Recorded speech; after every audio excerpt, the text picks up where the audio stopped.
Hi, உங்கள் எல்லாத்துக்கும் வணக்கம். நான் இன்றைக்கி பேச போகிற டாபிக் எதை பற்றி பேச நீங்கள் பார்க்குறீங்க. Lockup death.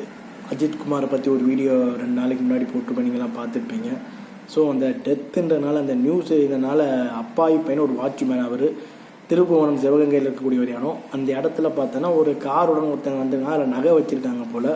இவர் வாட்ச்மேனால் ஒரு கார் கீனால ஒரு ஓரமாக வச்சுருக்காரு. அந்த காரை அந்த நகை காணாமல் போனனால இவரை சஸ்பெக்ட் பண்ணி போலீஸ் என்கொயரி பண்ண லாக்அப் டெத் வந்திருக்கு. அடிச்சிருக்காங்க.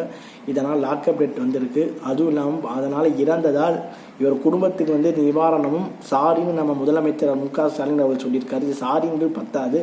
அதுவும் இல்லாமல் இந்த வழக்கை சிபிஐக்கு மாற்றுறதுக்கும் அவங்க உத்தரவிட்டிருக்காங்க. ஸோ ஸ்டேட் கவர்மெண்ட் மேலே தவறு இல்லாத பட்சம் வந்தாலும் சிபிஐக்கு மோஸ்ட்லி வழக்கை திருப்புவாங்க. ஸோ இது ஒரு நல்ல மூமெண்ட்டாக பார்க்கப்படுன்னு எல்லாரும் சொல்கிறாங்க. அதுவும் இல்லாமல் இதனால் இந்த வழக்கில் என்னென்னா பல இதுக்கான அப்பாவிகள் ஏன் அப்படி பண்ணுறாங்கன்னு நமக்கு தெரியல. ஒருத்தர் தப்பான ஒரு சந்தேகப்படுறோன்னா அவரை உண்மை என்னென்னு ஆராய்ந்து நம்ம பண்ணுவோம். அதுக்கேற்ற மிஷின்ஸ் இப்போலாம் வந்துருச்சு, ஊசி போட்டு நம்ம உண்மையை வாங்குறது. அதுவும் பண்ணியிருக்கலாம், அதுவும் பண்ணலை. So lockup death. இதனால் 15 போலீஸ்காரங்களும் சஸ்பெண்ட் பண்ணி கஸ்டடி வரை எடுத்திருக்காங்க. அதுவும் இல்லாமல் இதை பாதிக்கப்பட்டவர்கள் அவங்க குடும்பத்தில் ஒருத்தருக்கு அரசு வேலையை சொல்கிறனால போன உயிர் திரும்ப வந்துமா வராது. இதே சாத்தான்குடியில் 2020 காலகட்டத்திலையும் நடந்துச்சு. அப்போ எடப்பாடி முதலமைச்சர் இருந்தார்.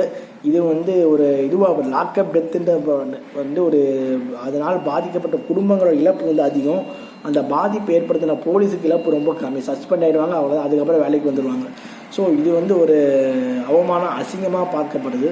லாக்அப் டெத் இழந்த அந்த உயிர் போகணுன்னா பாதிக்கப்பட்ட அந்த போலீஸ் பாதிப்பு உருவாக்குற அந்த போலீஸ்காரங்களோட தண்டனை ரொம்ப சிவியராக இருக்கும். ஜெயில் தண்டனை, கடுங்காவல் தண்டனைக்கு இணையாக இருக்கும்னு சொல்லி என் வீடியோ நான் முடிச்சுக்கிறேன். உங்களிடம் விடைபெறும் முத்துரூப சர்வா முத்து பிரகாஷ் பாய்ப்பான்.